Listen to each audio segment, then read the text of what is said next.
Hi, Megan. I'd just like to welcome you here today. And to start off our session, I'm going to start by addressing confidentiality and what that entails if I possibly need to break it, if that's okay with you.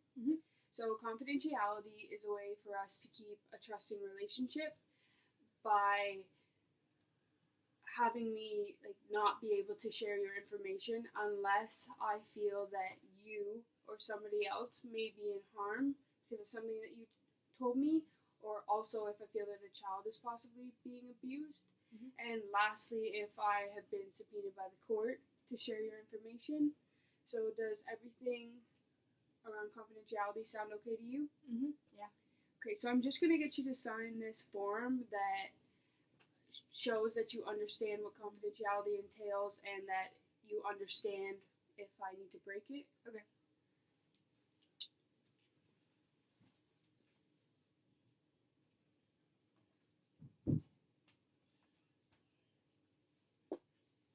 Alrighty, thank you.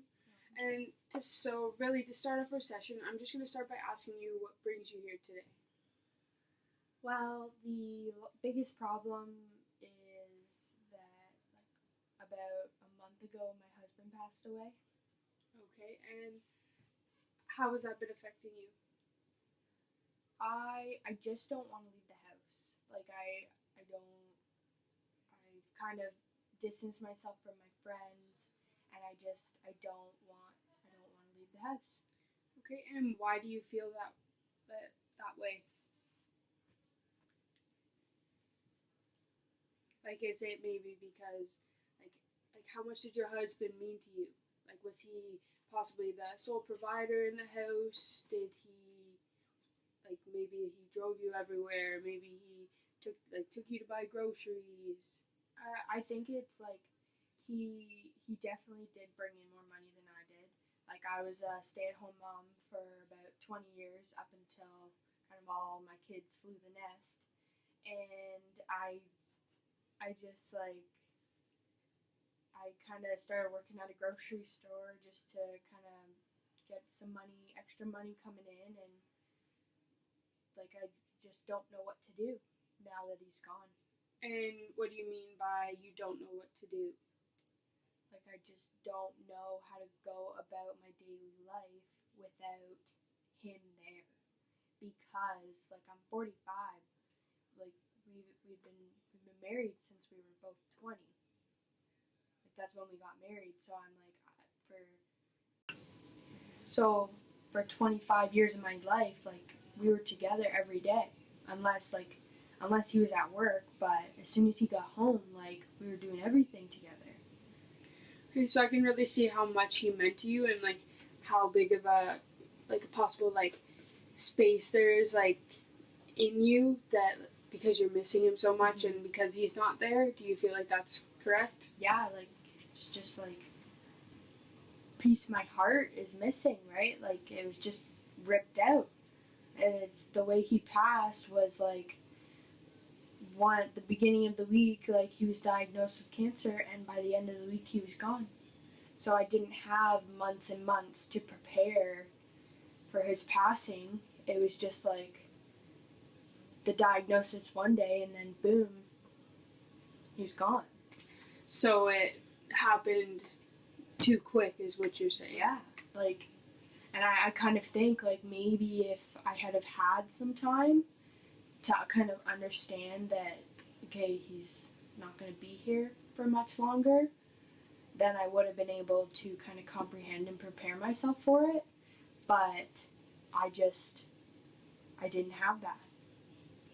Okay, so what you're saying is that if you would have had the months and months to prepare yourself, that it possibly may not have affected you. You still would have been upset obviously, but you may not be depressed. Are you feeling depressed?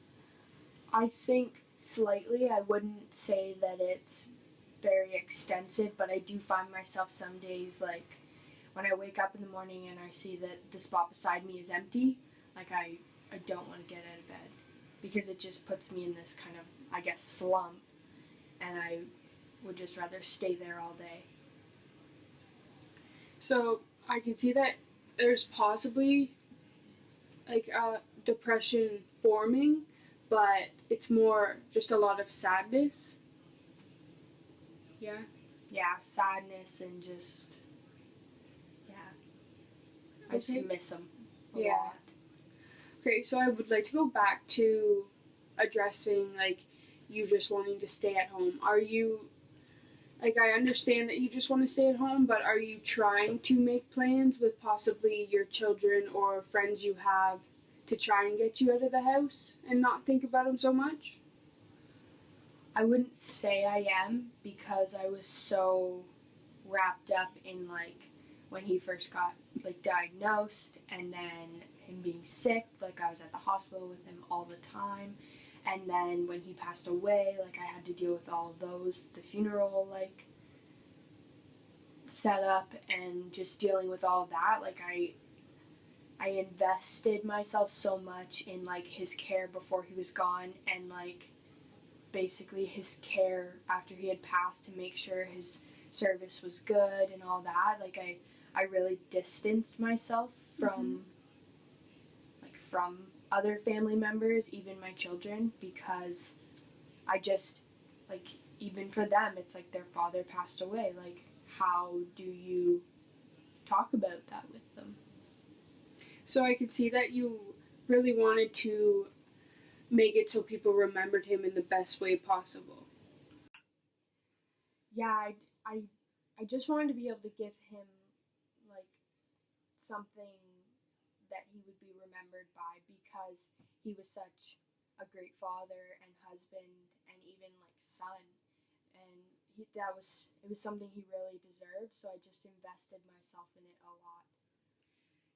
Yeah, and I think that was like a good way for you to kind of be able to, like, heal in a sense, right? Because you didn't get a lot of time with him. Mm-hmm. So that was kind of your healing, and making sure that his ceremony was beautiful and it represented who he was, in a sense, not who he was when he was sick, but who he was when he wasn't sick, right? Yeah, exactly.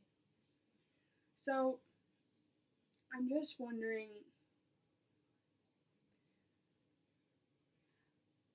like, what are you doing for yourself to kind of make sure that you're being taken care of?